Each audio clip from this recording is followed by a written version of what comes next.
खबर में खुश आमदीद। मेरे साथ आरफ उम्मीद भट्टी साहब, ताहिर मलिक साहब और मैं हूं सैयद काजी। नाज़रीन, मरियम नवाज साहिबा को क्या बिलावल भुट्टो साहब से अब भी उम्मीदें वो वापस तक किए बैठी हैं? क्या मामला है, अंदर की क्या कहानी है, अपने दोनों पैनलिस्ट से पूछेंगे। क्या फैसला हुआ है पीपल्स पार्टी के हवाले से, हमारी एक्सक्लूसिव खबर होगी। इसके साथ मौलाना फजल रहमान सिर्फ जरदारी साहब से नाराज नहीं है, शहबाज शरीफ साहब से भी नाराज हैं और गालिबन ये नाराजगी शायद कन्वे भी हो चुकी है जनाब नवाज शरीफ साहब तक। मामला क्या है ये भी पूछेंगे। कोरोना वैक्सीन बहुत अहम मामला है, करोड़ों लोगों की जिंदगी है इस पे, मगर इसके साथ क्या हो रहा है, क्या हो सकता है, ये करने क्या जा रहे हैं, इसमें से मुनाफा कौन कमाना चाहता है और इसमें से हमारे लिए क्या हल निकल सकता है। बड़ी अहम स्टोरी आपके साथ हम शेयर करेंगे। और 20-21 जो आने वाला है कल, वो कैसा होगा। गुजरा हुआ तो जख्म छोड़ गया है बहुत से, और अल्लाह ताला ने हमें महफूज बहुत से लोगों को रखा, वो भी है।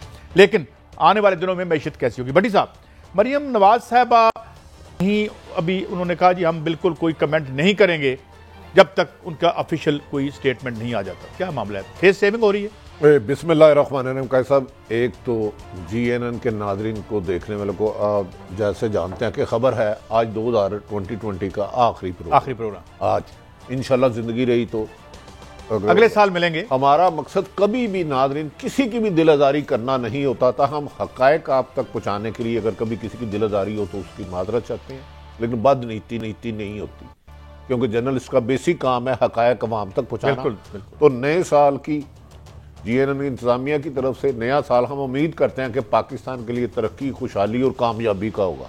मैं माफी चाहता हूँ, मैं ट्रैक से हट गया। आपने कोई बात सही कहा है। अच्छा काजी साहब, मरियम नवाज इस वक्त अपने करीबी लोगों से सख्त नालां हैं। उन्होंने कहा है अपने जो उनके स्पीच लिखते हैं, तकरीर लिखते हैं, उसके अलावा 80% से ज्यादा लोगों ने नवाज शरीफ और मोहतरम शहबाज शरीफ को मैसेज पहुंचाया है कि मरियम ने हमारी 40 साली सियासत की कश्ती को डुबो दिया है भंवर में। क्या ये एहसास हो गया है? मैं नाम नहीं लेता, आप सबके नाम तो आपके ज़हन में। मैं 70 से 80% मुस्लिम लीग के जो पुराने कारकुन रहनुमा हैं, उन्होंने शहबाज साहब और मोहतरमा नवाज शरीफ साहब को पैगाम पहुंचाया है कि मरियम के एक दो उस्तादों ने हमारी 40 साला जदोजहद को, कश्ती को बीच दरिया के भंवर में ऐसा गर्क कर दिया है कि हमारा उठना भी मुमकिन नहीं। और इसका एहसास मरियम साहिबा को हो गया। उन्होंने कहा इसको पीपल्स पार्टी ने टिशू की तरह इस्तेमाल किया। इन्होंने जोशे खताबत में यहां तक बोल दिया कि मैं इस्तीफे जो 2 दिए गए उनके मुंह पे मारूं। उनमें आपको पता है एक कैप्टन सफदर का सगा भाई है, वो कल जाकर स्पीकर को कदर अल्लाह का वास्ता जो गलती ना आ गया। सगा भाई है उनके, सगे। इन्होंने आपको पता, मरियम ने चंद दिन पहले ये फरमाया था जो 2 रिजाइन चले गए स्पीकर के पास, मुंह पे मार के आना। घर वाले भी रिजाइन नहीं दे रहे। तो उनका जेठ मेहंदी ता सजदी जे नचे मुंडे दी मां, जेठ यानी कि मियां का भाई, उसने नहीं इस्तीफा दिया, वापस लिया है। तो शहबाज शरीफ जेल में इस वक्त अपने भाई को पैगाम भेज चुके हैं कि पाजी मैं मिन्नता करना था। मरियम और उसके 2 एडवाइजर जो आपके भी दोस्त हैं, जो तकरीरें लिखते हैं, जो शोला बयानी करते हैं, जो वह मैं मुंह करते हैं, उसके बाद नून लीग इस वक्त सख्त डिप्रेशन में जा चुकी है। मरियम नवाज भी डिसहार्ड है। अब वो वैसे ही कह रही हैं, बिलावल कह दे भाई, उन्होंने तो ओपन ऐलान कर दिया। बिलावल साहब ने भी और नहीं, आसफ जरदारी ने भी सेनेट में भी जाएंगे, जिमनी में भी हिस्सा लेंगे। वो तो किस्सा खत्म हो गया। PDM का जो मकसद था, ये कह रहे थे कि PDM के प्लेटफॉर्म पे पीपल्स पार्टी ने तो अपना मौक़िफ़ सुना दिया। उनको बड़ी उम्मीदें हैं। अब हजूर साहब वो तो कह रहे थे मुंह पे मारे। अच्छा मलक साहब अब आपसे मैं हमेशा आपकी राय का एहतराम करता हूँ और अल्लाह जानता है मैं सीखता हूँ, मैं ममनून मैं आर्गूमेंट से। अब हमारी मोहतरमा लीडर ने खुद अपने MNA से, ये पीपल्स पार्टी के नहीं है, ये 11 जमातों के नहीं है, ये याद रहे। इनमें इनका जेठियां देवर है, एक को ये 82 साल है। इन्होंने कहा था मैं दोनों को कहती हूं उनके स्पीकर के मुंह पे मारे। इन्होंने तो तरले करके वापस ले ली। अब मरियम साहब के लिए आप क्या फरमाते हैं? देखिए मैं जेठ हैं जी। जो भी आप कहते हैं मैं 200% आपसे एग्री करता हूँ। ये लीडरशिप नहीं, ये ग्रेसफुल बात नहीं। अगर आपने बयान दिए तो आप माफ़ी मांगे, ये मरीम के लिए। मगर असल जो मैं कहना चाह रहा हूँ, तो एक मुल्क में मुल्क चलाने के लिए अफराद नहीं होते, इदारे होते हैं। मेरा स्पीकर असम्बली का फरमा रहा है कि ये इस्तीफ़े जैली हैं। और भाई मुझे सिटीज़न होने के नाते ये मेरा हक है, मुझे बताओ अगर ये जैली हैं तो कौन लेके आया है, किसने लिखे हैं, किसने पूछाया? मेरा इन्फॉर्मेशन मेरा हक नहीं है। तो मैं कहना चाह रहा हूँ कि इस रेस में दोनों नंगे हैं। यार मलिक साहब, मरियम तो एक्सपोज हो गई, मरियम की जज्बातियत भी आ गई, गुस्सा भी आ गया। मगर स्पीकर का काम नहीं है कि वो यार स्पीकर कितों आ गया है? स्पीकर कह रहा है कि ये जैली है, ये बताए नहीं मलक साहब देखें, ये कौन बताएगा? मेहंदी वो उन्होंने कहा कि जाली है ना, सामने हो समदी तो समदन को गाना है। यार जेठ उसकी भाभी ये फरमा रही है कि मुंह पे मारे, और यार वो जाली हैं। मैंने मान लिया एक बात, इसकी बात इस पे भी बाद में आता हूं, उसका भी फ्रांसिक कराया जा सकता है, जाली था या असली था, जाली था या असली था, उसको भी छोड़ दे। जब मेरी कायद अगर मेरी लीडर है वो मरियम नवाज, गल गौर करके तो मैं मेरा मौकफ कुछ ये है, मैं असद कैसर साहब की तो बात है। मैंने तो पहले कहा कि मरियम पहले तो मुझे असल बात ये है, ताहिर मलक और मैं दोस्त है, ताहिर मलक कहता आरफ यार ये तुझे नहीं ना किया तो मैं चैलेंज कर रहा हूं तुम कर दो, मेरा फर्ज है। लो जी मलक साहब हो गया साहब, मरियम इसका मतलब है पार्टी में कमांड कमजोर है। नहीं, कमांड का इशू नहीं है, ये बिहेवियर का इशू है। मरियम में कंट्रोल नहीं है, ये साबित हो गया जज्बाती। फिर मैं यही कह रहा हूं ना, ये फिर माने कि पार्टी में कमांड नहीं है। अगर कमांड होती वो जाली असली बाद में डिबेट में आती है। देखें अच्छा, मेरा भी आप वाली मेरी भी कुछ सुनवाना है कुछ। मैंने जब आप सही होते हैं मेरे ख्याल में सही होते हैं। मलिक साहब मरियम साहब को अभी भी कुछ उम्मीदें हैं, जरा बिलावल साहब से वो सुन लें। पहले मैं बिलावल भुट्टो साहब से खुद और आई एम श्योर बाकी पीडीएम की जमातें भी खुद फर्स्ट को सुनना चाहेंगी कि वो क्या कहते हैं और क्या बात वो पीडीएम के सामने रखते हैं। एक दफ़ा पूरा उनका मौक़िफ़ उन्हीं की ज़ुबानी पीडीएम के इजलास में जब हमारे सामने आएगा और उस पर फिर मुशावरत होगी, जो सबका डिसीजन होगा। जब उन्होंने कह दिया कि जो पीडीएम का डिसीजन होगा वो हम सबका डिसीजन होगा। अच्छा कैसा मैं आपने एक पंजाबी की मिसाल सुनी है, मर गया ते मुकर गया एक बराबर। मैं आज कह रहा हूं ना, मैं मलक साहब तीन है तो कल जाके मैं कस्में खाऊं, मैंने तो मलक साहब से मिले ही नहीं। इसका मतलब है मैं मरिया नहीं आंकड़े है, मरिया नहीं आंकड़े है, कल भी आ जानी है। निज़ाम कुदरत है, हर एक दिन के बाद अगला दिन आता है। 31 का सूरज दिसंबर का गुरूब होगा तो 1 जनवरी का तुलू होगा, उसके बाद देख लेंगे मरियम साहब क्या कहती है।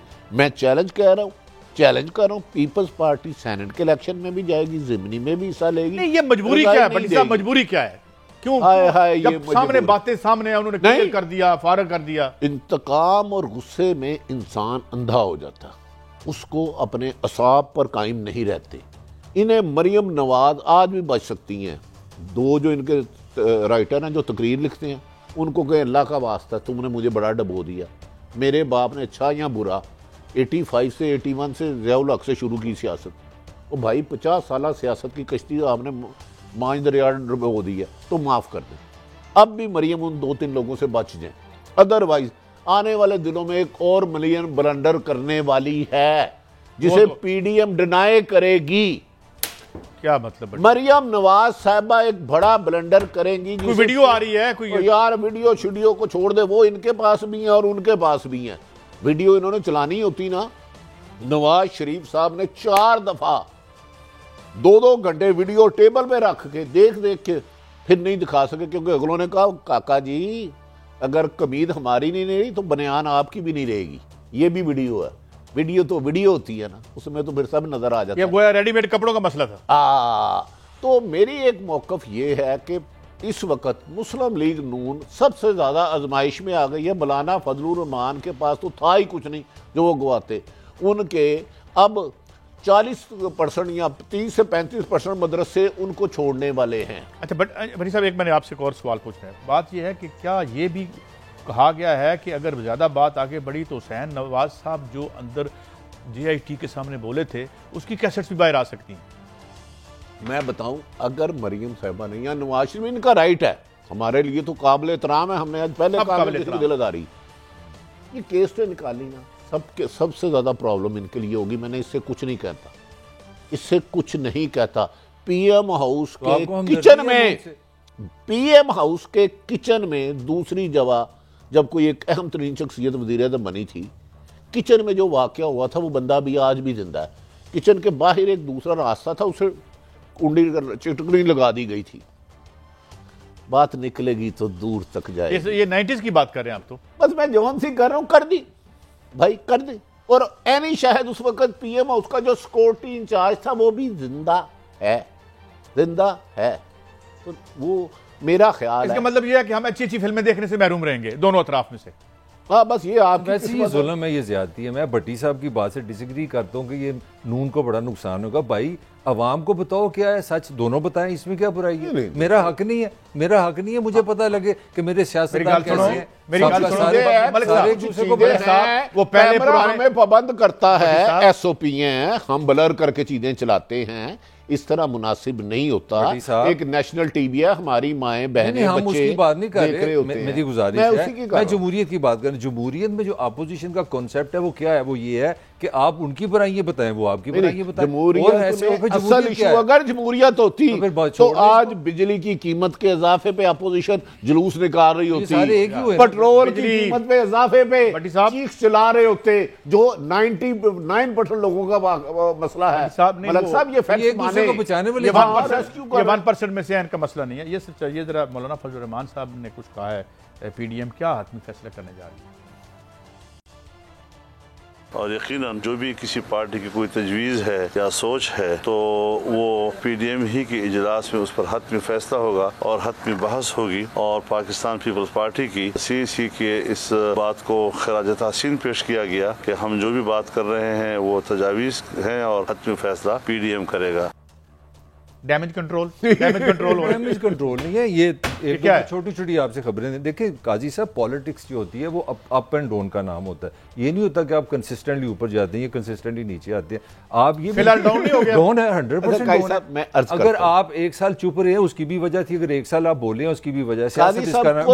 मुझे 2-3 चीजें आपसे शेयर कर लेने थे। सबसे पहले तो मैं आपको बता दूं, कल ये जो चीजें डिस्कस करने चाह रहे हैं, कल सरबराही इजलास है, कल यकम को सारे इकट्ठे होने के। इन्होंने ये कल डिस्कस करना है कि क्या ख्वाजा आसिफ की गिरफ्तारी का मतलब है कि अगली बारी मौलाना या मरियम की है। और अगर हमने ये अभी तक इन्होंने फैसला कर लिया कि अगर हमने अग्रेशन ना दिखाया, अगर हमने कोई इस पे इत्तेजाज ना किया तो अगली हमारी बारी है। कल हो सकता है आपको ये खबर मिले ये कुछ करेंगे, कहीं पे चले जाएं, गंदे बच्चे हैं, किसी दफ्तर चले जाएं, कोई जुलूस निकाल लें, जो भी आप उसको फूल जड़ी के, मैं उसकी बात कर रहा हूं कि कहीं जाने का हो सकता है। मौलाना फजल रहमान के भाई कह रहे हैं आपको 12-14 घंटे बाद भी ये खबर मिल सकती है। दूसरी मैं खबर आपसे शेयर करना चाहूँ, मौलाना अपना नवाज शरीफ साहब ने जो मरियम को कहा, और जो आपने मरियम का शॉर्ट सुना है वो नवाज शरीफ बोला। नवाज शरीफ ने 3 चीजें कह दी है मरियम को। पहली बात, किसी सूरत पीपल पार्टी को जाने नहीं देना, जो वो फैसला करेंगे उसके सारे यू टर्न ले लो। अगर वो कहते हैं इलेक्शन लड़ना है तो हम भी रजिस्ट नहीं करेंगे, मैं आपको खबर दे रहा हूँ। दूसरी उन्होंने कहा कि किसी किस्म का तुमने बयान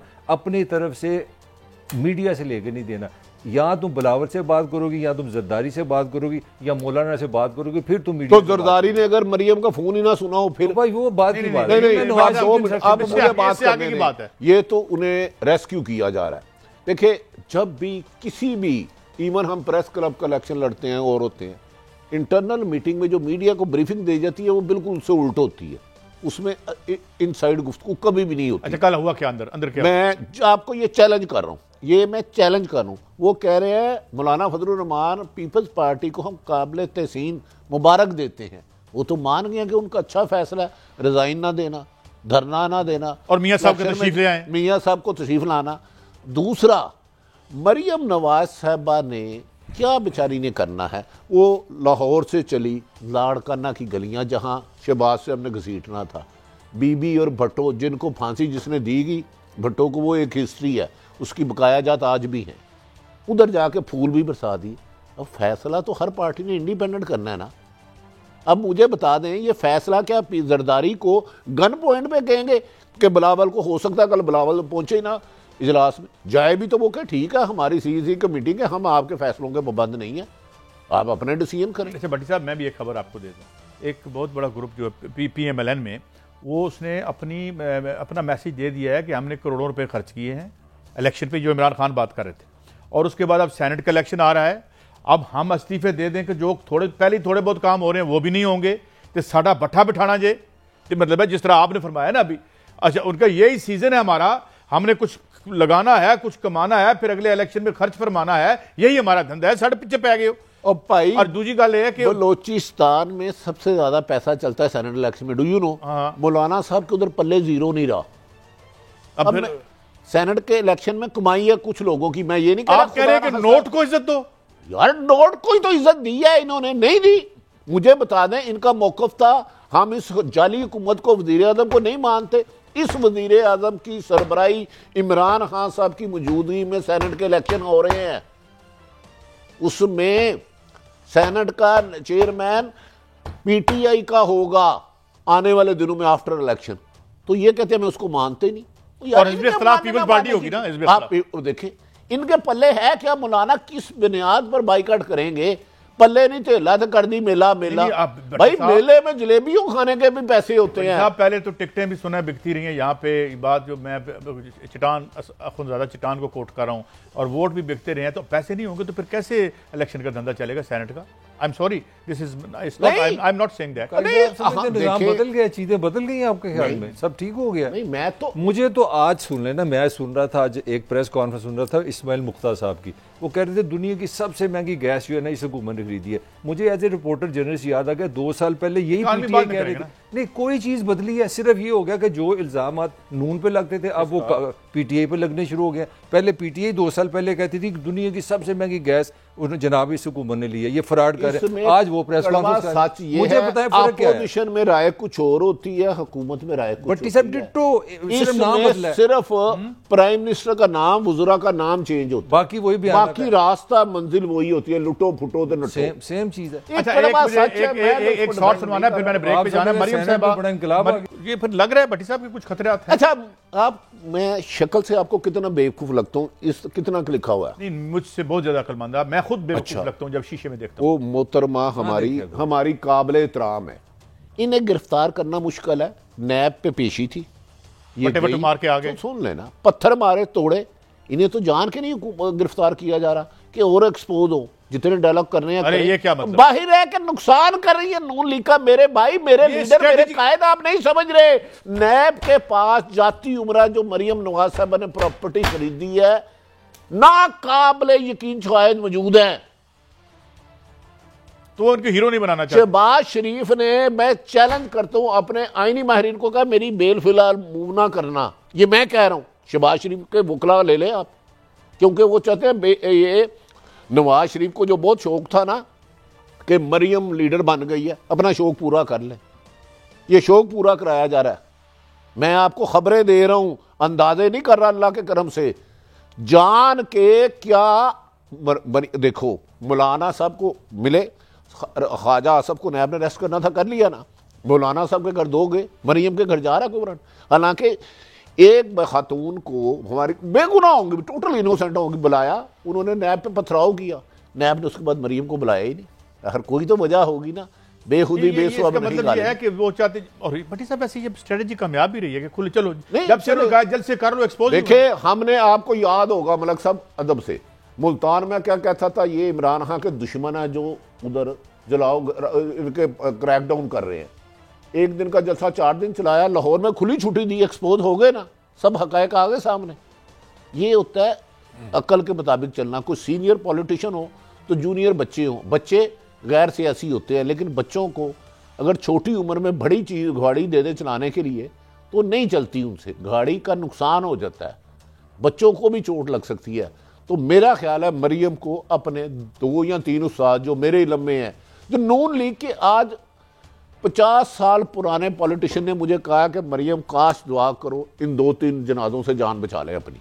नहीं, वो मलिक साहब तो नहीं ये बात मानेंगे, क्योंकि ना माने, इनका राइट है। लेकिन सवाल ये है कि लोग ये कह रहे हैं, हल्कों का ये है कि इनको खुला छोड़ दें। मरियम साहिबा मुस्लिम लीग नून के साथ वही करेंगे जो जरदारी साहब ने पीपल्स पार्टी के साथ किया था। आई डिसएग्री सर, मेरा अपना ख्याल है, ये मेरी राय, आप दोनों डिसएग्री कर सकते हैं। मैं कहता हूँ अगर मरियम ने ये एग्रेशन छोड़ दिया, अगर मरियम ने ये लड़ाई छोड़ दी, तो मुस्लिम लीग 1000 साल भी जिंदा नहीं रहेगी। ये मर गई, ख़त्म। देखें आप अपोजिशन में आ गए हैं, आप जिस चीज़ की मुझे समझाने की कोशिश कर रहे हैं, आप समझाने की ये कोशिश कर रहे हैं कि इस मुल्क में जो ताकतवर हल्के हैं उन्हीं ने सारे फैसले करने हैं, उनसे मुकमुका करें, ये रियलिटी है। आई एग्री विद दिस, मगर मेरे ख्याल में पाकिस्तान की फ्यूचर सियासत ये नहीं है। दुनिया बदल गई है, पाकिस्तान मरियम है या नहीं है, मरियम जैली है, मगर रियलिटी ये है कि पाकिस्तान की नहीं, मैंने ये कभी नहीं कहा ताकतवर हल्के। मैं कह रहा हूं जब आवाम आपके साथ होगी तो आपको सख्त लफ्ज करने की जरूरत नहीं पड़ती, सर्दी और गर्मी का बहाना नहीं चलता, लाखों में लोग आपके पीछे आएंगे। जब आप स्ट्रीट पावर लीडर खो बैठता है, झूठ बोल बोल के लोगों को दगा दे दे के थक जाता है, लोगों को आप पर एतमाद नहीं रहता, तो लोग फिर सड़कों पे आपके पीछे नहीं आते। अच्छा भट्टी साहब एक बात तो है ना, कमेंट में करना चाहिए कायसा जरूरी है। मैं कह रहा हूं मरियम नाकाम हो जाए 10 दफा हो जाए, 10 दफा यार मैं उसको 10 दफा नाकाम हो जाए, ये सोच नाकाम नहीं हो सकती। अल्टीमेटली पीपल पॉलिटिक्स आएगी पाकिस्तान में, मरियम फेल हो जाए, पीपल पार्टी जो है नवाज शरीफ लेके आएगा। यार आज ये नहीं तो कल कोई सच्चा आदमी आ जाएगा। मरियम झूठी हो सकती है, अच्छा फ्रॉड हो सकता है। मैंने ना झूठी कहते हैं हम उनको, हमारे लिए फ्रॉड, लेकिन मैं कह रहा हूं लोगों को हमारी मौजूदा आदत पे इत्मीनान नहीं रहा। वो समझते हैं कि ये सब इक़्तिदार के चिमटे रहने की और इक़्तिदार छीनने की लड़ाई है। सी बात है यार, एडी कोई आइंस्टाइन होने की लोड़ नहीं। पीपल्स मुस्लिम लीग नून की 2 कॉन्स्टिट्यूएंसी थी, एक कॉन्स्टिट्यूएंसी थी एस्टैब्लिशमेंट और दूसरी थी माल। अवाम का इसकी कॉन्स्टिट्यूएंसी थी। आज इसकी इलेक्शन निकाल के देखे 12-15% वोट से 2/3 मेजॉरिटी लेते रहे। They were sadly mistaken। गलत बताया था, वो जो उस्ताद थे ना, बात खत्म करने, आपके उस्तादों ने गलत समझाया था उनको, जिन्हें आज सारी पीपल। शहबाज शरीफ को देखें, इक्तदार भाई को लेकर दिया सेंटर में, पंजाब का कला मजबूत रखा। मरियम कहां छोड़ के जा रही है, की करते पे हो? अपनी कॉन्स्टिट्यूएंसी रकम और एस्टैब्लिशमेंट तो हिले नहीं गए। कैसा बहस ये नहीं है, सियासी मूवमेंट तब चलती है जब लोग आप पे यकीन करें और लोगों को पता हो कि मेरा ये कायद कोई भी है, ये मेरी जदोजहद कर रहा है। जब वो समझ जाते हैं ना ये अपने माल बचाओ मुहिम पे चले हुए हैं, फिर वो कहते हैं इधर मुंह कर लो। बट साहब पाकिस्तान की जो सियासत है मेरे राय में वो इस जगह पे खड़ी है कि आपने ताकतवर हल्कों के साथ सियासत करनी है, सियासत करनी है। भाई जी यही होना है। जन्म की हकीकतें नहीं बदला करती। नहीं ये अंडे का आमलेट बन जाता है, आमलेट का अंडा नहीं बनता। हुजूर हम ब्रेक की तरफ जा रहे हैं और नाज़रीन हम कर रहे हैं, इनके चचा ने तो यहाँ हुक्मरानी की और आज जब ये at the helm of affairs हैं, वो मौसूफ कितने अरसे से जेल में और न जाने कब तक रहेंगे। एक ब्रेक के बाद हाजिर होते हैं और बात करेंगे कोरोना वैक्सीन का क्या मसला है। बहुत अहम स्टोरी है जो हम आपके साथ शेयर करेंगे। हम अपने लोगों को बहुत बड़ा रिलीफ दे सकते हैं, मगर कैसे? एक ब्रेक के बाद। Welcome back. बट साहब कोरोना वैक्सीन वाली बड़ी अहम स्टोरी से कुछ पहले मेरे 2 सवाल रह गए थे। मौलाना फजलुर रहमान ने यह भी सुना है, शिकायत की है कि जनाब आप जो है वो इवन जो ये हैं साबिक शहबाज शरीफ साहब, ये खुद ही लोगों से मिल रहे हैं आके, ये जो बात करनी है पीडीए के प्लेटफॉर्म से करें। ये बात उन्होंने कम्युनिकेट सुना की है मियां नवाज शरीफ साहब को भी कि उनको आके लोग मिल रहे हैं और उधर से वो जरदारी साहब से नाराज हैं, जाहिर कह रहे हैं कि, तो ये इस बारे में क्या है, ये गलत है, ये सही है? अच्छा, सुनता जा शर्माता जा, ये कौन कहता था? अल्लाह जन्नत नसीब करे नवाबजादा नसरुल्लाह। खुद इन्होंने कहा है कि कुछ ताकतवर लोग जब मैं धरना दे रहा था मेरे पास आए तो खुद क्यों मिले थे मौलाना साहब? यार आप मिलो तो हलाल, हम पिए तो हराम। ओ मौलाना साहब आप तो साहिब इल्म है, हमें भी तो दीन या दुनिया की कोई ये बता दें कि ये जायज़ है। खुद इन्होंने कहा था कि मुझे यकीन दहानी कराई गई थी कि मार्च में इलेक्शन हो जाएंगे। मतलब साहब ये मेरे लफ्ज़ नहीं है। तो अगर शहबाज साहब मिल रहे हैं या आसफ सरदारी साहब मिल रहे हैं, वो उस मुल्क के दायरे हैं ना। हाँ, उनमें मिलकर एनआरओ नहीं लेना चाहिए, सौदेबाजी नहीं करनी, चोर डाकुओं को छोड़ना नहीं चाहिए, एहतसाब गैरजिंदा होना चाहिए। मौलाना साहब बहुत ज़्यादा लूजर बन चुके हैं। मैं आपको अगली खबर दे दूं, मौलाना साहब का यार नंबर मिलाएं। मौलाना साहब भी अब कोशिश कर रहे हैं कि मुझे भी यू टर्न का मौका दिया जाए। मौलाना फजलुर रहमान साहब इससे निकलना चाह रहे हैं। अपने एक करीबी साथी मौलाना फजलुर रहमान ने इस्लामाबाद में अपने एक दरीना साथी जिनके साथ ये रहे हैं हमेशा, उनको कहा कि मैं थोड़ा सा वापस आना चाहता हूँ। उन्होंने कहा जी आप अपनी आखिरी लिमिट क्रॉस कर गए, रेड लाइन क्रॉस कर गए हैं। उन्होंने कहा इसका कोई अजाला करें, अजाला करें। हाँ, मुझे बताएं मुझे क्या करना है। अब ये टीवी पे क्या कहते हैं, इनका राइट है, हम उसको भी मानते हैं, लेकिन हमें जो सोर्स कहते हैं, मैं कह रहा हूँ कि इन्होंने मौलाना रहमान की मीटिंग में कहा कि बिलावल ने हमारे साथ बड़ी ज्यादती की है। एक तरफ धमकियां लगा रहे हैं, एक तरफ हदायत लेने को भी तैयार हैं। नहीं, धमकियां तो देखें। पंजाबी की एक मशहूर मिसाल है कि डाडा देख के लड़ो ना ते माड़ा देख के छड्डो ना।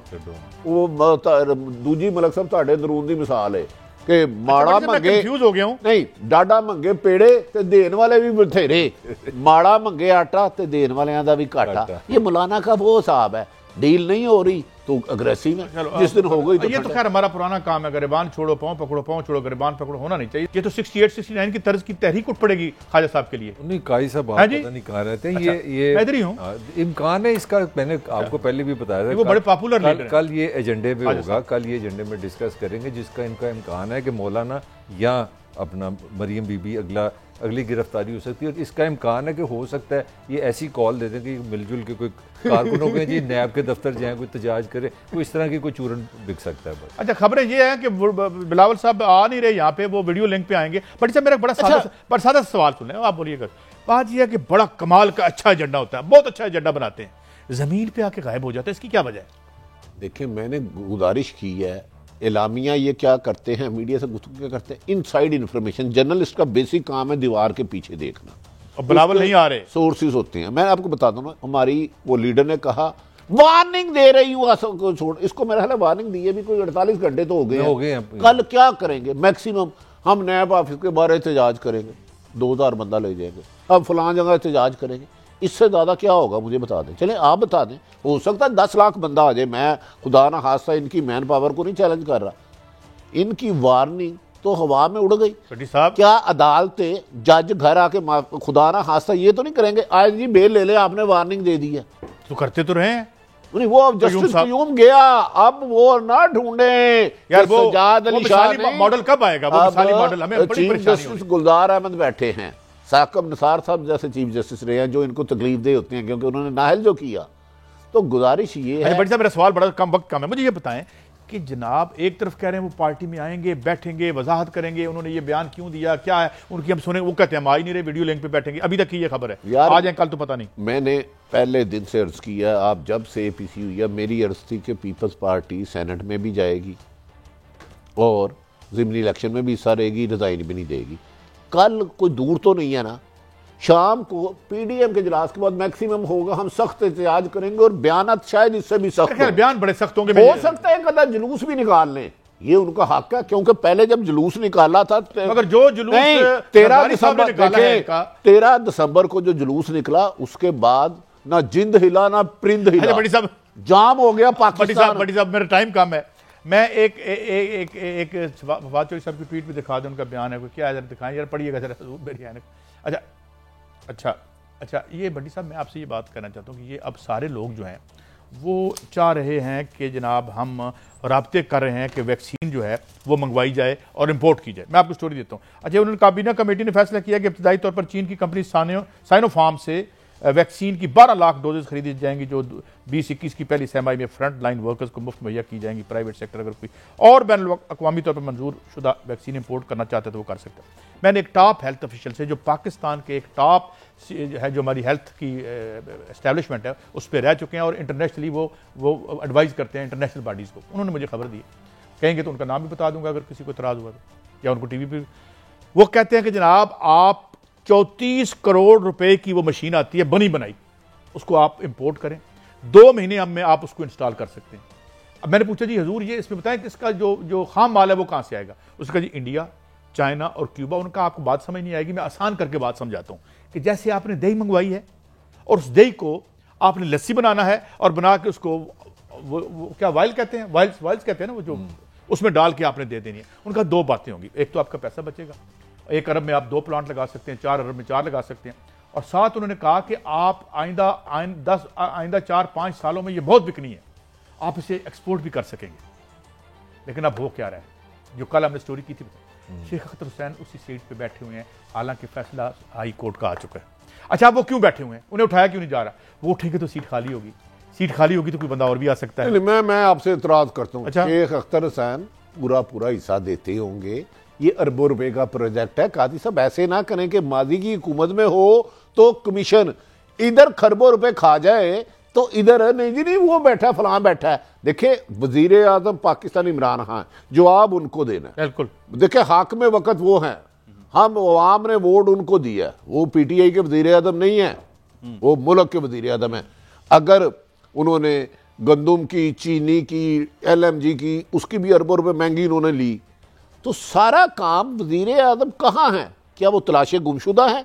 अगर ये वैक्सीन चंद करोड़ों में हो सकती है तो खरबों की आप खरीद रहे हैं, नुकसान तो अवाम की जेब में डाका पड़ा। भट्टी साहब, आपका एनालिसिस मैं मजीद आसान कर दूं। आपको पता है ये पहले इनकार कर रहे थे कि उन्होंने कहा था हम निजी शोबे को भी दे देंगे जब वो वैक्सीन ले आए। अब मान गए कि आपको प्राइवेट लोगों को भी इजाज़त होगी। आप देखें 22 करोड़ तो कह रहे हैं, कुछ लोगों का कहना है कि पाकिस्तानी 24 से 25 करोड़ है, दुनिया की छठी बड़ी पॉपुलेशन, और आप अंदाज़ा लगाएं किस तरह पैसा कमाएंगे जो प्राइवेट आपको वैक्सीनेशन बेचेंगे। इस वक्त हालत ये है कि जो 4 मुल्क है ना दुनिया के सबसे ज़्यादा जिन्होंने स्टोर की हुई है, उनमें इंडिया नंबर 1 है, जिसको हमारे वक्त कहते हैं गरीब है, जो पीछे रह गया, किसानों के मसले हैं, कहीं ना कहीं उनसे हम भी तो कुछ सीख सकते हैं। नंबर 1 दुनिया की सबसे ज़्यादा जो वैक्सीन बना ली है, जो रिजर्व है वो इंडिया है, नंबर 2 यूरोपियन यूनियन है, 3 अमेरिका है, नंबर 4 कनाडा है। पाकिस्तान के पास एक नहीं है, एक वैक्सीन नहीं है। जो हमारे पास आई है वो ट्रायल में आई है, किसी ने भेजी है, वो चलो चाइना मैं आपको वजह बता दूं, चलो वो मैं आपको वजह जो मैं असल पॉइंट की तरफ आने लगा हूं,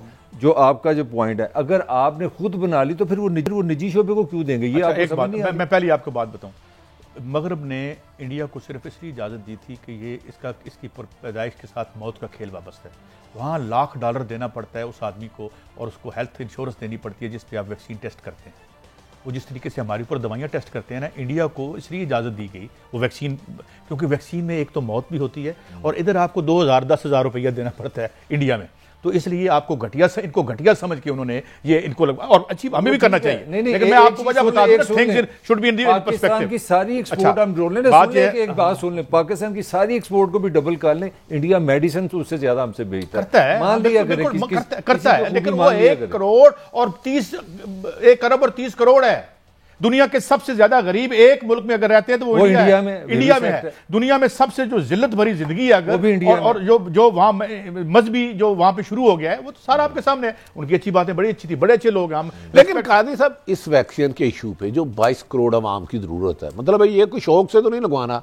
एक साहब यहाँ जल्जला आए तो हम खैमे अंदर कर लेते हैं, तो हम वो लोग हैं, हम प्राइम मिनिस्टर उसको ये गुजारिश तो कर सकते हैं, खुदारा इसको शफाफ बनाएं, मिनिमम कीमत में, बल्कि लोगों को फ्री दी जाए अगर इधर बनाई जाए। अच्छा, एक मिनट भट्टी साहब, हमने जो मैं तो इसका माहिर नहीं हूं, मैंने एक माहिर से बात की है, और मैं ये जाती तौर पर जानता हूं कि जिस बंदे को आपने इतना बड़ा ओहदा दे रखा था, और निकाला क्यों, इसलिए निकाला, उसके बारे में भी हेल्थ मिनिस्ट्री ने लिख के दे दिया, मैं नाम नहीं लेता उनका, कि जनाब इनको जिस बुनियाद पर निकाला गया, निकाला नहीं जा सकता। निकाला इसलिए गया कि वो बदयानती की उस सर्कल में खबर दे दूंगी, ये तो बादशाह आदमी है ना, इन्हें तो अब की बुराइयां नजर नहीं आती।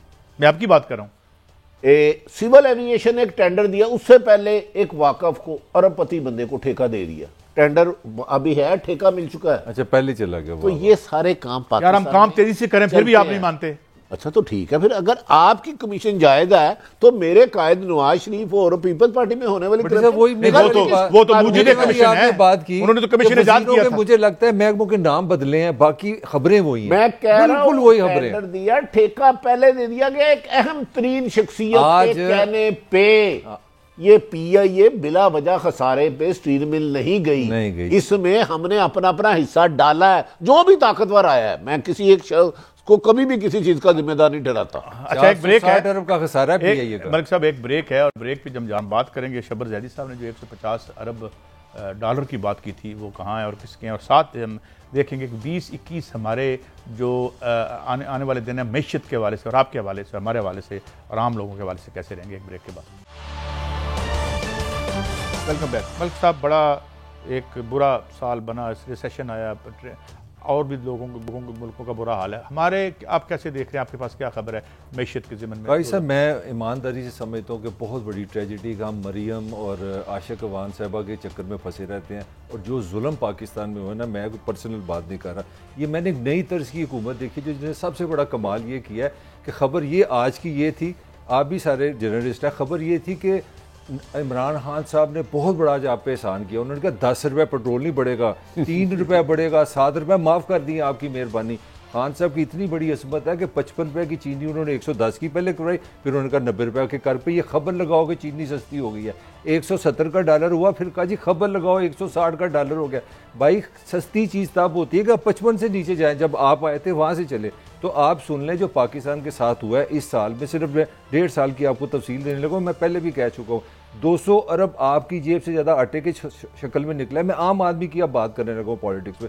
800 अरब रुपया आटे में, 200 अरब रुपया चीनी में। और आपके अपने FBR के जो हेड हैं पुराने, शब्बर जैदी साहब फरमा रहे हैं 570 अरब रुपए स्मगलिंग का आपका फ्रॉड है सारा, जिसमें पेट्रोल है, डीजल ईरान से आता है, मोबाइल सेट है। यानी कि ये वो मैं आपको गिनती बता रहा हूँ जो 35-36 हज़ार अरब आपका लूटा जा रहा है, जिसको कोई नहीं पकड़ता। ये किसने पैसे देने हैं। और सबसे बड़ी खबर जो हमारे तीनों की मैं समझता हूँ, ईमानदारी से जर्नलिस्टिक कंट्रीब्यूशन हम 1.5 साल से कर रहे हैं। आपका जो डेट सर्कल था नवाज शरीफ छोड़ के गया था 1100, मान लिया वो चोर है, फ्रॉडी है, उस पर बहस नहीं। 1100 से आप ले इस वक्त ले हैं 2400 रुपए, 2400 अरब। अगले साल की प्रेडिक्शन सुन लें आप दोनों के लिए भट्टी साहब, 3800 अरब रुपया। खुदा ना खास्ता मुझे लगता है कि पूरा पाकिस्तान अगर ऐसा चलता रहा तो पूरा पाकिस्तान सिर्फ एक काम करेगा, खुदा की कसम, हम IPPs को अपना खून, जिगर, बाल, आंखें सब कुछ दे देंगे और हम दुनिया के गरीब तरीन लोग बन जाएंगे। ये है आपका अगले साल का सिनेरियो। अब आप बोले जी भट्टी साहब। देखें काजी साहब, गुजारिश है, हुक्मरान ने वक्त सिर्फ अपोजिशन को कुचलने के लिए नहीं आते, आवाम को सहूलतें देना। तो वैसे इनके साथ से खुद करी जा रहे हैं, तो उसकी जरूरत क्या है? उनकी जिम्मेदारी है। आप जब तक वर्ल्ड बैंक के गुलामी से नहीं निकलेंगे, आपके लोग प्रॉपर टैक्स नहीं देंगे, आपके इदारे ईमानदारी से काम नहीं करेंगे, तो आने वाला वक्त, गुजरे वक्त से खुदा न खास्ता बुरा आएगा। ताहम बींगे पाकिस्तानी, मेरी दुआ है कि या अल्लाह पाकिस्तान में आम आदमी की ज़िंदगी बेहतर कर।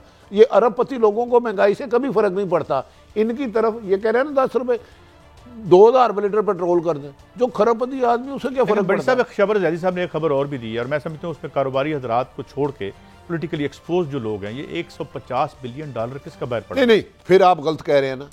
सबर जैदी FBR के चेयरमैन आपके प्राइम मिनिस्टर लगाया, वो गए क्यों मुझे पता है, लेकिन उस पर IMF वालों ने भगा दिया उनको, वर्ल्ड बैंक ने। की कर हुकूमत का हक है तरदीद करना। मुझे बताएं, क्या वज़ीर आज़म इमरान खान साहब का फ़र्ज़ था, या हुकूमत में जो भी है उन्हें बुलाते, भाई ये 150 अरब या खरब की आप बात कर रहे हैं, किनके हमें नाम दें, हम इनके खिलाफ कानूनी कार्रवाई करें और लुटरा हुआ पैसा वापस आए। मुझे सिर्फ दे दें, बुलंद व बाले दावे बेपनाह हुए, आम आदमी का लूटा हुआ माल वापस आया, किसी आम शहरी की सेहत तालीम पे लगा, अगर लगा तो ये बहुत अच्छे हैं। वरना हुक्मरानों नाराज ना हुआ करो, हमारा काम है निशानदेही करना, हम थानेदार जज नहीं है, लेकिन आपको भी अपने फ़राइज़ अदा करने हैं। और काई साहब, आम आदमी की वन लाइनर स्टोरी है, फी का आमदनी कम हुई है, बेरोजगारी बढ़ी है, महंगाई में इजाफा हुआ है, ये स्टोरी है पूरे साल।